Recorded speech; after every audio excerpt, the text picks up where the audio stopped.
수많은 책에서 이렇게 말한다. 당장의 이익에 얽매이지 말고 원대한 꿈을 가지라고 말이다. 이러한 조언은 자신의 한계를 이겨내고 잠재 능력을 발휘하라는 의미이지 기상천외하고 비현실적인 꿈을 가지라는 뜻은 아니다. 때로는 꿈이 없는 것이 허황된 꿈을 갖는 것보다 나을 수 있다. 꿈 하나 때문에 당신의 인생이 파괴될 수도 있기 때문이다. 비현실적이고 허무맹랑한 꿈은 꿈이 아니라 헛된 몽상이기 때문이다.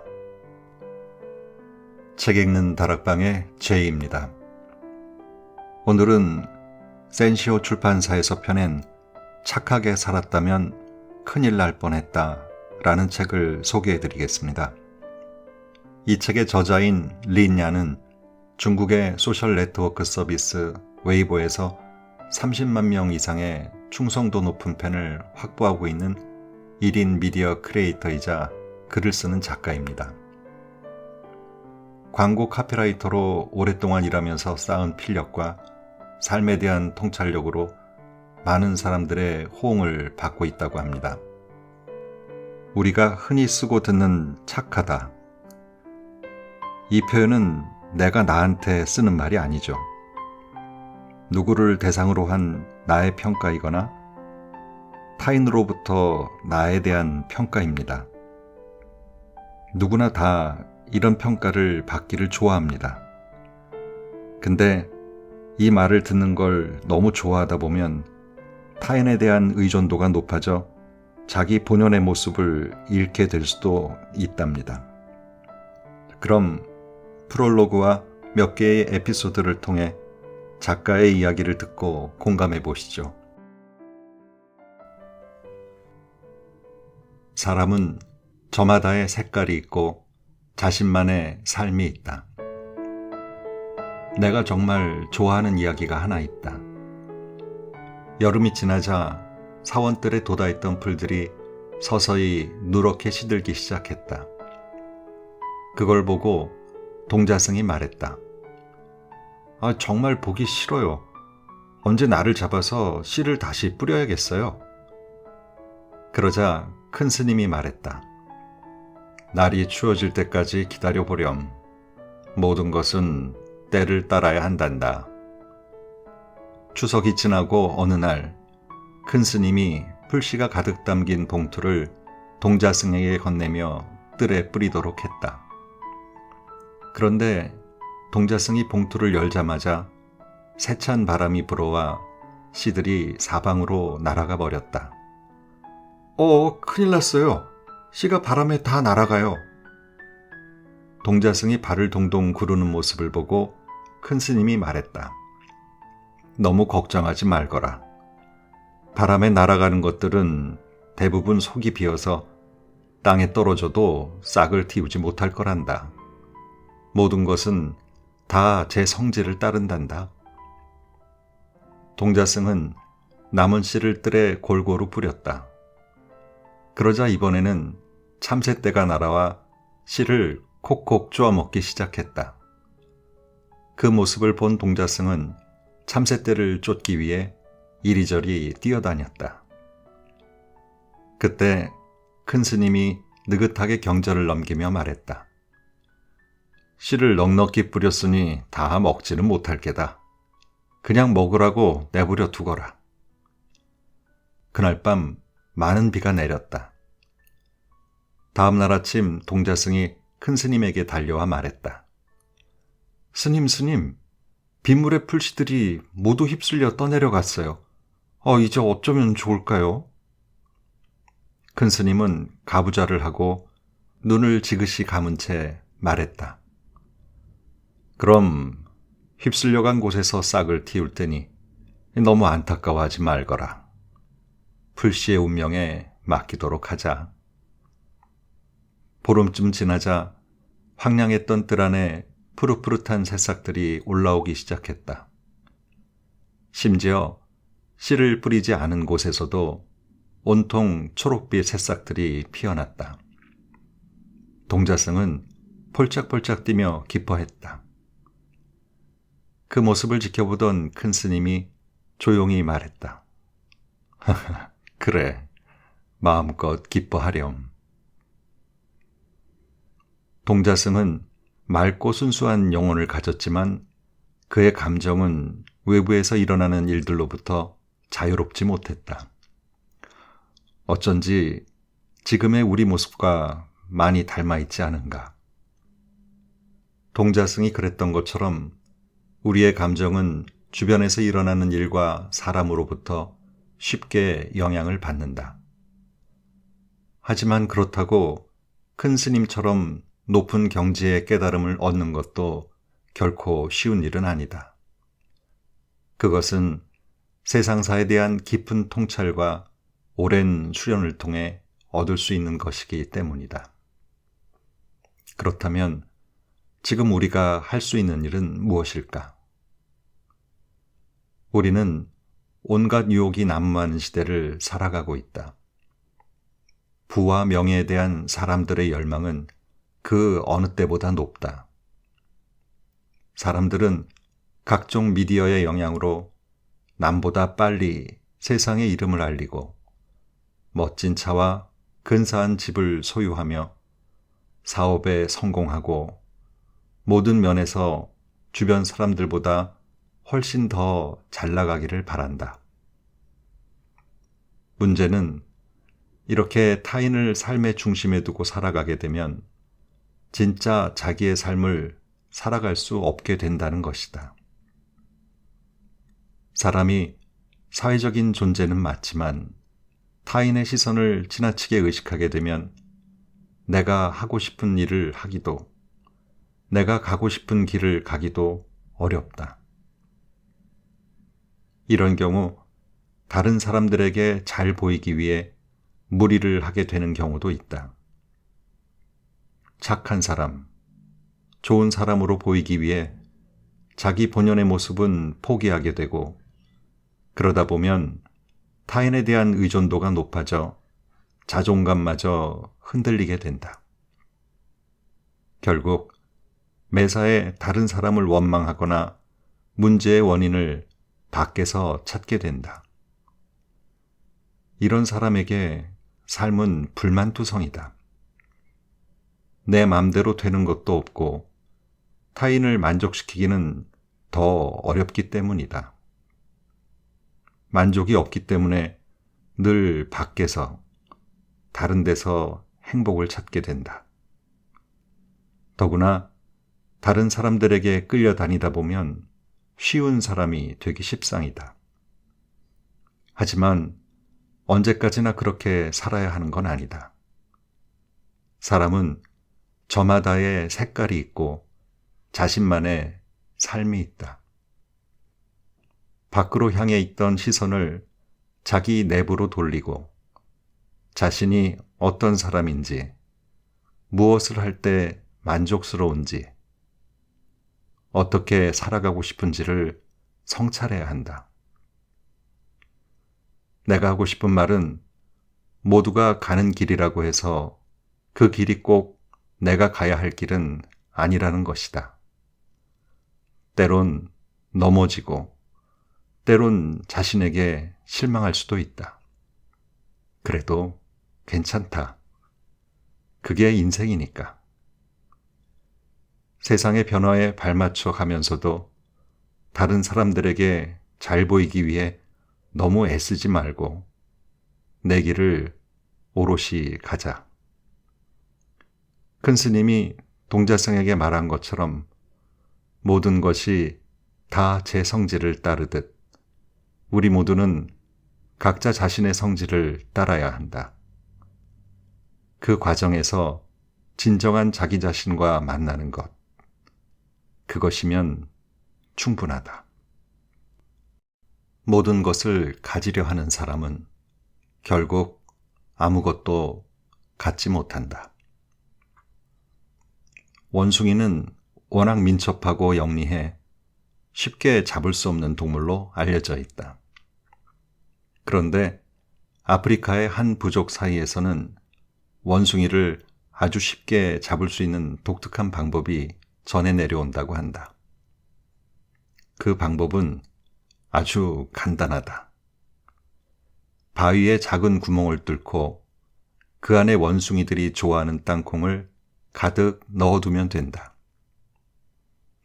냄새를 맡고 찾아온 원숭이들은 구멍 속에 손을 넣고 땅콩을 집은 다음 손을 빼려고 하는데 땅콩을 잔뜩 움켜쥔 상태로는 어떻게 해도 손을 빼낼 수가 없다. 사냥꾼들은 이렇게 땅콩을 포기하지 못하는 원숭이들이 구멍 속에 손을 넣고 옴짝달싹 못하고 있을 때 잽싸게 원숭이들을 잡는다. 우리는 살면서 이 원숭이들처럼 가능한 한 많은 것을 손에 쥐고 있으려 할 때가 많다. 어떤 꿈은 절대 이룰 수 없다는 것을 알면서도 어떤 문제는 답을 구하지 못할 거라는 사실을 알면서도 어떤 사람은 영원히 가까이 할 수 없다는 걸 알면서도 차마 포기하지 못하고 괴로워한다. 그러나 모든 것을 다 가지려고 하면 결국 아무것도 얻지 못한다. 인생은 영원하지 않고 사람의 능력도 한계가 있다. 그리고 저마다 살아가는 환경이 다르고 능력에도 차이가 있다. 우리는 이러한 차이를 감안해 인생에서 어떤 것을 취하고 어떤 것을 버릴지 결정해야 한다. 취해야 할 것은 망설이지 말고 앞으로 나아가고, 버려야 할 것은 미련을 두지 말고 과감히 떨쳐버려야 한다. 그렇게 하지 않으면 그 어떤 것도 제대로 이루지 못한 채 아쉬움과 후회만 남게 될 것이다. 예전에 이런 이야기를 읽은 적이 있다. 늦여름과 초가을 사이 감이 주렁주렁 열린 감나무 한 그루가 바람에 허리가 꺾여 부러져 버렸다. 바람의 세기로 따지면 겨울바람이 훨씬 더 세찬데 어째서 겨울에도 멀쩡했던 나무가 부러져 버린 걸까? 감나무 주인의 말로는 초가을 무렵 감나무의 열매가 가장 많이 달리기 때문이라고 한다. 가을에 가장 알차게 익는 열매의 무게를 이기지 못한 것이다. 반면 늦가을 혹은 겨울에는 잎과 열매가 모두 떨어져 나무의 생명도 고요하고 단순해진다. 그래서 한겨울의 세찬 바람과 눈으로 인한 습기도 담담하게 이겨낼 수 있는 것이다. 행복은 멀리 있는 것이 아니다. 다만 우리가 인생에서 너무 많은 욕망을 품고 살다 보니 가까이에 있는 단순한 행복을 보지 못하고 있는 것뿐이다. 사람들은 돈, 명예, 지위, 사랑 등을 쫓는 과정에서 자신의 진짜 모습을 잃어버리게 되고 그러다 보면 점점 인생이 고달프다고 느낀다. 사람의 능력과 시간은 제한적인데 너무 많은 것을 손에 넣으려고 하다 보면 그 어떤 것에도 최선을 다하지 못하게 되고 여기저기 두서없이 손을 대게 된다. 이렇게 해서 과연 무슨 결과를 얻을 수 있을까? 그러니 행복한 인생을 위해서는 반드시 취사 선택을 해야 한다. 한 청년이 대학을 졸업하고 패기 넘치게 인생의 목표들을 세웠다. 하지만 그 후 몇 년 동안 그는 그중 단 하나도 이루지 못했다. 마음이 답답했던 청년은 현자를 찾아가 자신의 고민을 털어놓았다. 청년이 현자를 찾아갔을 때 그는 강변에 있는 작은 집에서 책을 읽고 있었다. 현자는 청년의 이야기를 듣더니 이렇게 말했다. 날 위해 물을 끓여줄 수 있겠나? 청년은 그러겠다고 대답하고 집안을 둘러봤다. 집 한쪽에 커다란 주전자가 놓여 있고 그 옆에 작은 아궁이가 있었다. 그런데 불을 지필 땔감이 없었다. 청년은 밖으로 나가 마른 나뭇가지들을 주워왔다.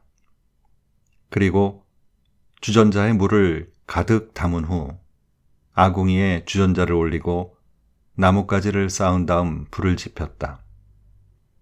하지만 주전자의 물이 미처 끓기도 전에 땔감이 바닥났다. 청년은 다시 땔감을 구하러 밖으로 나갔다.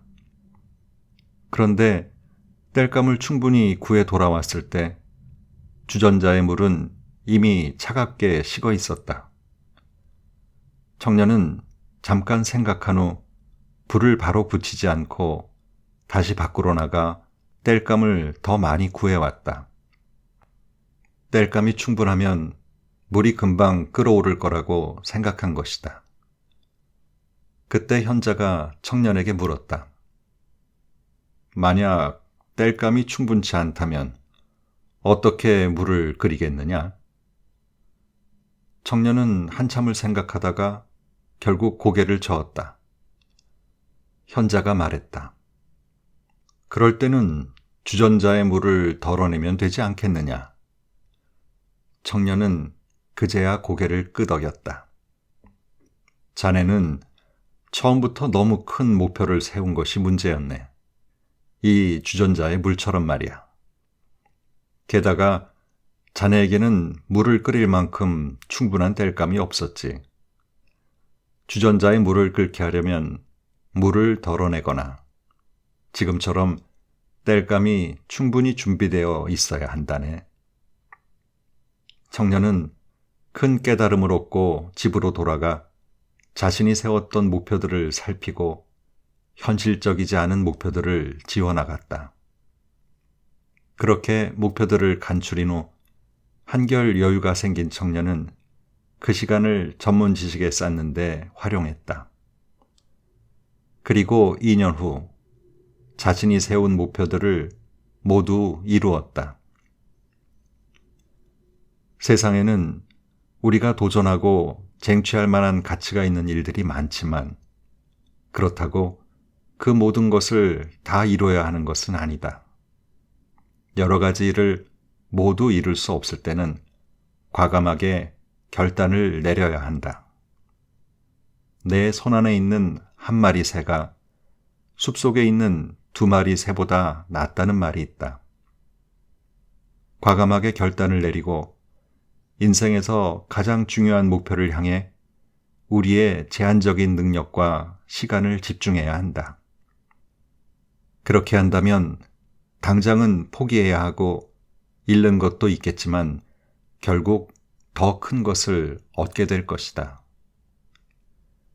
사람의 능력에는 한계가 있기 때문에 모든 것을 완벽하게 해낼 수는 없다.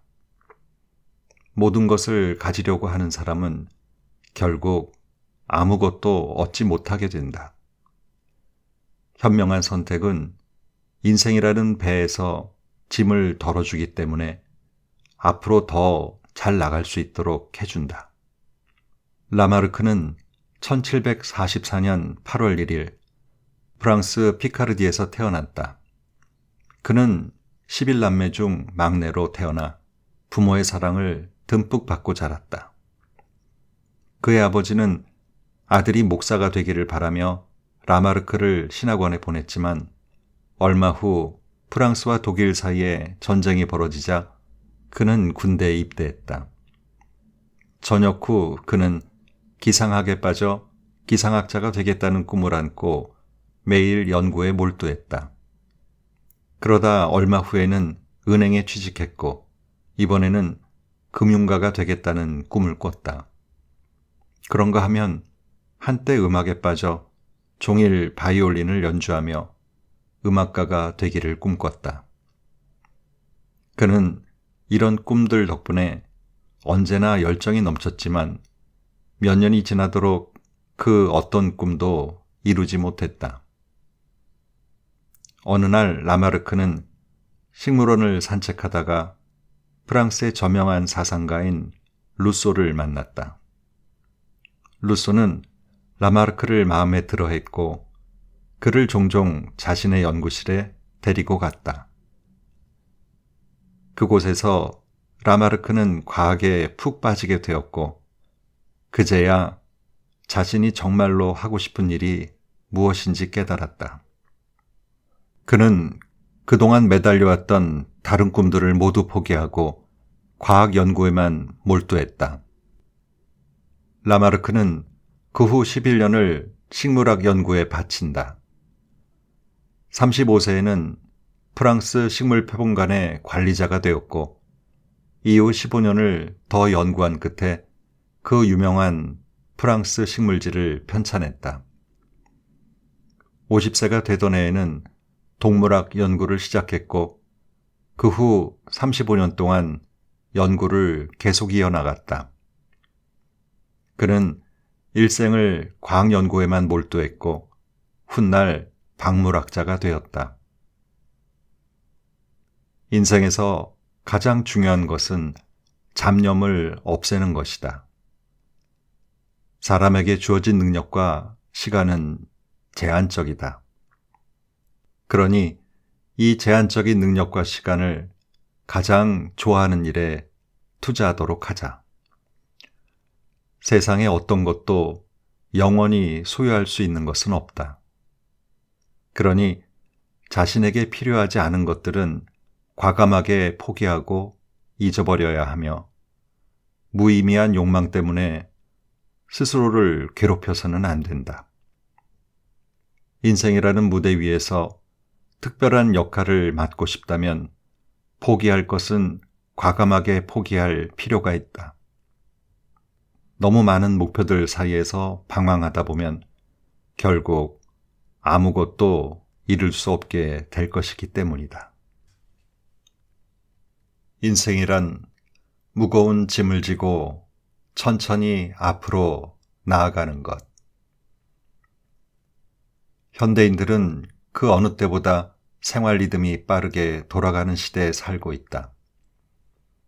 옛날에는 다른 나라로 여행을 가려면 꼬박 몇 달을 걸어야 했지만 이제는 하루면 지구 반바퀴를 돌 수가 있고 예전에는 편지 한 통을 보내려면 몇 달이 걸려야 했지만 이제는 1초면 상대방에게 바로 전송할 수 있다.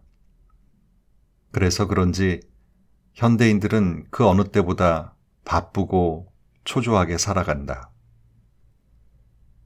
입사 지원서를 보내고 몇 분 지나지도 않았는데 회신이 없다며 초조해하고 이제 막 수습기간을 끝마쳤으면서 남들보다 하루라도 빨리 승진하고 싶어서 안달이다. 이러한 시대적 흐름 속에 사람들은 가능한 한 빨리, 빠르면 빠를수록, 가급적 이틀 내에 라는 말을 입에 달고 산다. 한 달 안에 완벽히 끝내는 외국어, 7일 성공 다이어트 등 광고 문구들도 자주 볼 수 있다. 무슨 일이든 쉽게 빨리 끝내고 싶어하는 사람들의 심리를 겨냥한 광고 문구들이다. 그러나 무조건 빨리 하려고 서두르다 보면 아무것도 제대로 할 수 없게 된다. 리제는 대학교에서 화학 신소재학을 전공하고 졸업을 하자마자 반도체 칩을 연구하는 회사에 취직했다. 그런데 이 회사에서는 갓 입사한 신입사원들을 공장의 생산 라인에 우선 배치해 수습기간을 거치게 한 다음 수습기간이 끝나면 연구개발 부서로 발령내고 있었다. 이 규정에 따라 리제도 생산 라인에서 일하게 되었다. 명문 대학까지 나와서 이렇게 하찮은 공장 일이나 하고 있다니. 입사하면 중요한 프로젝트를 담당하게 될 거라고 생각했던 리제는 회사의 방침을 이해할 수 없었고 결국 얼마 다니지 못하고 회사를 그만두었다.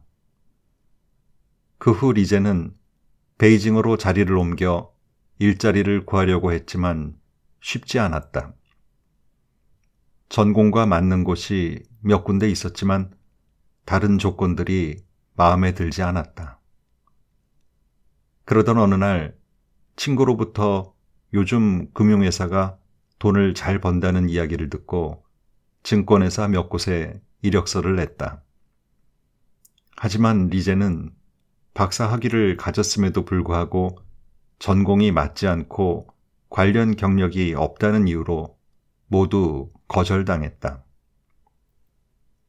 구직 기간이 길어지자 리제의 마음은 점점 더 조급해졌다. 그는 결국 가족들의 압박과 초조한 마음을 견디지 못하고 보험 영업을 시작했다. 그러나 원래 사교성이 떨어지는 데다가 인간관계가 넓지 않았던 그는 매달 회사의 최저 실적조차 채우지 못했고 몸과 마음은 점점 지쳐갔다. 얼마 후 리제는 실적에 대한 스트레스를 견디지 못하고 다시 회사를 그만두었다. 그리고 베이징에 살고 있는 동창 몇 명과 프로그램 개발 회사를 차렸다. 오늘날 창업의 문턱은 낮아졌지만 성공하기란 결코 쉬운 일이 아니다.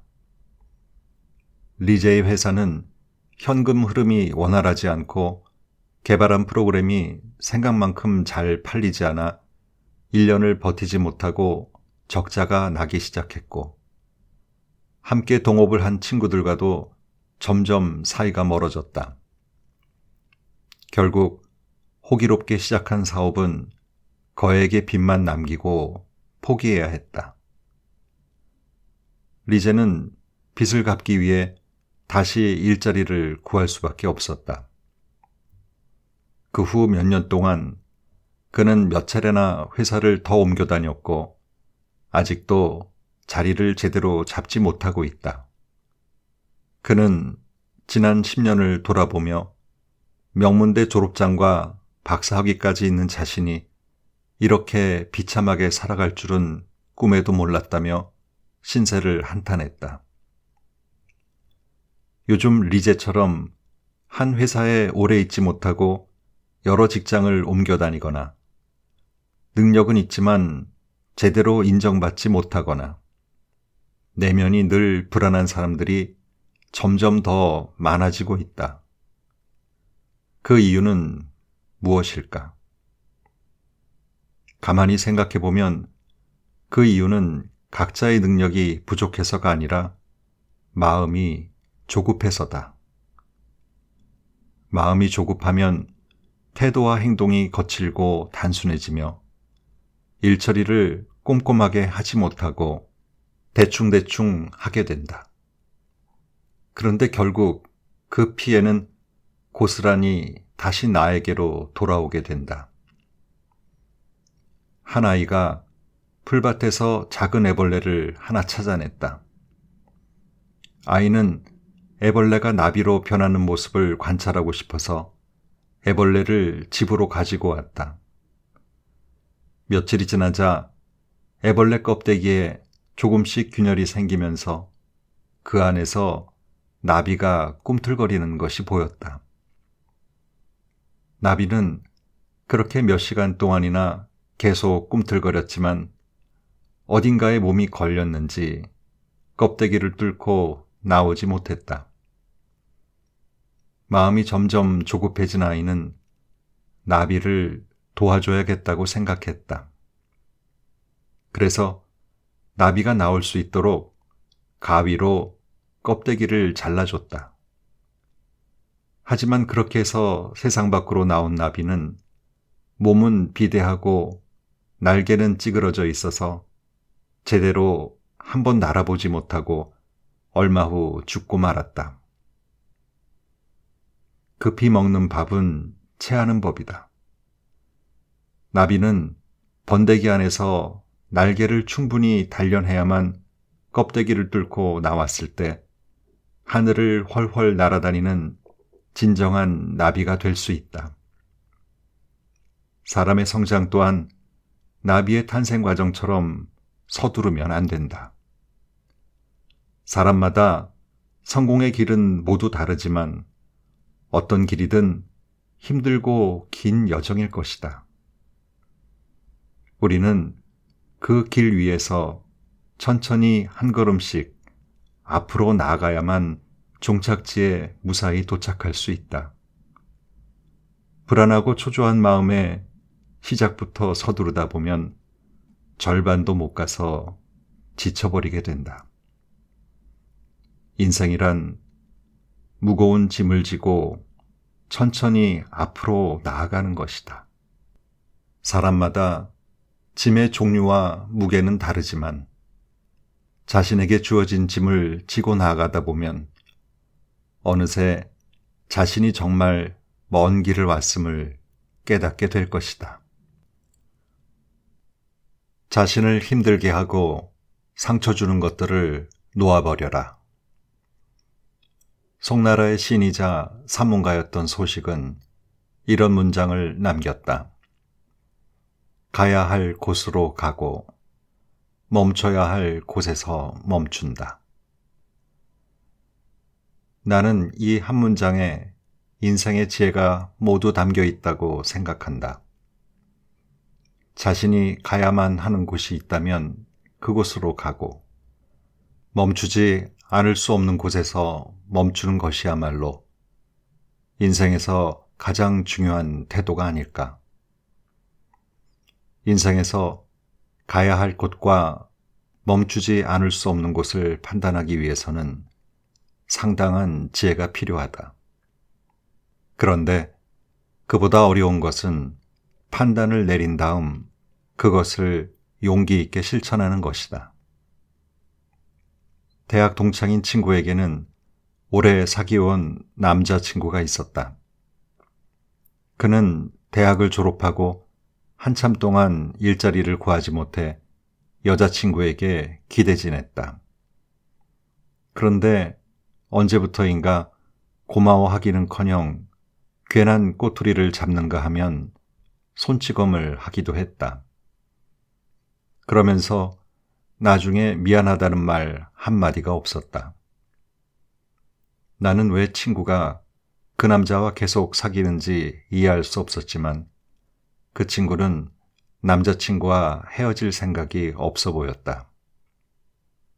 주변 사람들이 보다 못해 그 친구에게 남자친구와 그만 만나는 게 어떻겠냐고 하자 친구는 이렇게 말했다. 다른 사람 만난다고 뭐가 크게 다르겠어? 그래도 그 사람하고는 처음 만났을 때의 순수한 감정을 서로 간직하고 있단 말이야. 나의 또 다른 친구는 대학을 졸업하고 취직이 안 돼 고생하다가 작은 회사에 겨우 취직이 되어 들어갔다. 그런데 월급은 터무니없이 적었고 상사들은 일을 제대로 가르쳐주기는커녕 구박만 했다. 그는 아침이면 회사에 너무 가기 싫었지만 이직을 하려고 하지는 않았다. 경기가 좋지 않은 상황이라 회사를 옮기기도 쉽지 않았을 뿐더러 옮기더라도 사정이 비슷할 거라고 생각한 것이다. 사람들은 자신이 겪어보지 않은 미지의 세계에 대한 두려움이 크다. 반면 현재 자신을 둘러싼 환경이나 자신이 소유한 것에는 편안함과 안정감을 느낀다. 비록 그 환경이 마음에 들지 않더라도 말이다. 그래서 사람들은 자신의 환경을 쉽게 바꾸거나 변화시키려고 하지 않는다. 하지만 이런 생각은 결코 현명하다고 할 수 없다. 예를 들어 당신이 기침을 하는데 보름이 지났는데도 나아지지 않았다고 치자. 그런데 기침하는데 익숙해졌다고 해서 병을 고치지 않으려고 하겠는가? 아마 정상적인 사람이라면 당연히 병을 고치려고 할 것이다. 우리는 살아가면서 몇 번이고 잘못된 길로 들어설 수 있다. 그러나 잘못된 길인 줄 알면서도 계속 그 길로 간다면 그 선택이야말로 잘못된 것이다. 한 강연장에서 학생들이 강사가 어떤 마술을 보여줄지 궁금해하면서 무대 위를 바라보고 있었다. 강사는 가방에서 입구는 작고 몸통은 둥근 유리병과 풍선을 꺼냈다. 그런 다음 풍선이 충분히 커질 때까지 바람을 불어넣었다. 강사는 유리병과 크게 부푼 풍선을 들어 학생들에게 보여주며 말했다. 이 풍선을 터뜨리지 않고 유리병 안으로 넣을 수 있는 사람 있나요? 강연장에는 갑자기 침묵이 흘렀다. 잠시 후 한 여학생이 용감하게 손을 들고 무대 위로 올라갔다. 여학생은 풍선이 공기의 흐름에 따라 모양을 마음대로 바꿀 수 있다는 사실을 떠올리고 풍선 한쪽을 오므려 유리병에 넣으려고 시도했다. 그러나 유리병 입구가 너무 작은 데다 공기가 가득 찬 풍선은 잘 오므려지지 않았다. 여학생은 결국 포기하고 자리로 돌아갔다. 이어서 여러 사람이 무대 위에 올라가 앞에 여학생과 같은 방법으로 유리병에 풍선을 넣으려고 했지만 아무도 성공하지 못했다. 몇 명이 시도한 뒤에 강사가 말했다. 여러분의 시도는 잘 봤습니다. 그럼 제가 한번 해볼까요? 강사는 풍선을 손에 들더니 풍선의 매듭을 풀어 바람을 빼기 시작했다. 풍선은 이내 처음처럼 홀쭉해졌다. 강사는 홀쭉해진 풍선을 입구만 밖으로 나오게 남겨놓고 유리병 안으로 가뿐하게 집어넣었다. 그러고는 다시 풍선에 바람을 불어넣었고 풍선은 순식간에 유리병을 꽉 채우며 부풀어 올랐다. 강사는 마지막으로 풍선을 묶은 다음 풍선의 매듭을 유리병 안으로 쏙 밀어 넣었다. 보셨죠? 저는 방법을 조금 바꿔봤을 뿐입니다. 학생들은 모두 고개를 끄덕였다. 곧이어 강사는 가방에서 비어있는 생수병 하나를 꺼내 학생들에게 보여주며 말했다. 이 유리병을 여기 있는 생수병 안에 넣을 수 있는 사람 있나요? 유리병은 생수병보다 크기가 훨씬 컸기 때문에 그대로 집어넣는 것은 불가능해 보였다. 그러나 앞서 큰 깨달음을 얻은 학생들은 이미 일반적인 사고방식으로 문제를 바라봐서는 안 된다는 것을 알고 있었다. 그때 한 학생이 자신 있게 무대로 올라가더니 유리병을 책상에 세차게 내리쳤다. 그러자 유리병이 쨍그랑 소리를 내며 여러 조각으로 깨졌다. 그 다음 학생은 조심스럽게 깨진 유리 조각들을 주워 생수병 안으로 집어넣었다. 강사가 학생들에게 말했다. 별로 놀라지 않는 걸 보니 다른 분들도 이 방법을 생각했던 모양이네요. 제가 이 실험을 한 까닭은 여러분에게 변화에 대해 알려주고 싶었기 때문입니다. 오늘 여러분 눈으로 직접 본 것처럼 변화의 핵심은 기존의 생각을 완전히 뒤집고 그것을 깨뜨리는 데 있습니다. 나는 인생에서 무언가를 바꾸고 변화시킨다는 것이 얼마나 어려운 일인지 잘 알고 있다. 그것은 엄청난 용기와 지혜가 필요한 일이다. 유리병을 깨거나 풍선에서 바람을 빼내려면 큰 용기와 결단력이 있어야 한다. 사실 우리의 현실은 유리병 안에 든 풍선과 같을 때가 많다.